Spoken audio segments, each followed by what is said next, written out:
Šobrīd, saņemot Valsts sociālās apdrošināšanas aģentūras izsūtīto paziņojumu par uzaicinājumu izvēlēties citu līdzekļu pārvaldītāju un ieguldījumu plānu, būtu īstais mirklis to arī izdarīt. Tomēr steiga šeit ir lieka, jo laiks ir līdz 28. septembrim šo te izvēli izdarīt un līdz šim datumam iesniegt Sociālās apdrošināšanas aģentūrā iesniegumu par savu izvēli. Tie, kuri līdz šim datumam neizvēlēsies, 10. oktobrī tiks sadalīti starp konkursā uzvarējušiem līdzekļu pārvaldītājiem automātiski. Sadale notiks sekojoši, ka schēmas dalībnieki atlikušie tiks sakārtoti pieaugošā secībā pēc tiem piederošā fondētās pensijas kapitāla uz 10. oktobru. Attiecīgi blakus tiks likti tie ieguldījumu plāni ar konservatīvu ieguldījumu politiku, kuru līdzekļu pārvaldītāji būs konkursā uzvarējuši.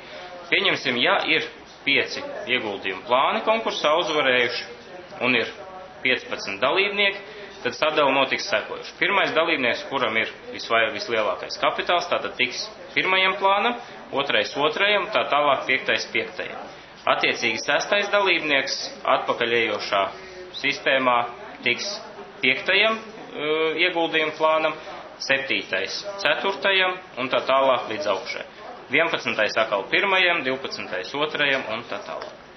Jaunos schēmas dalībnieks, kuri ir kļuvuši sociāli apdrošinātas personas, kā vienmēr un kā līdz šim informē ar atsevišķu paziņojumu par tiesībām 2 mēnešu laikā pašiem izvēlēties privāto līdzekļu pārvaldītāju. Paziņojumā savukārt tiek norādīts, ja 2 mēnešu laikā šī izvēle netiks izdarīta, tad dalībnieks tiks reģistrēts par dalībnieku vienā no konservatīviem ieguldījumu plāniem, kura līdzekļu pārvaldītājiem ir vismaz 1 gada pieredze, tātad 2. līmeņa līdzekļu pārvaldē. Šī te reģistrācija, kurā plānā, tiek noteikti sekojoša.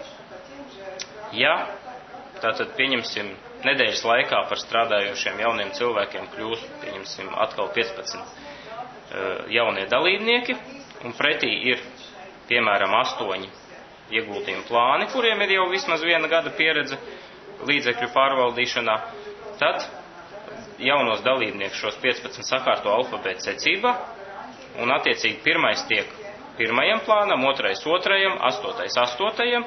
9. atkal tiek 1. plānam, 10. 2. un tā tālāk, kamēr visi jaunie dalībnieki ir sadalīti.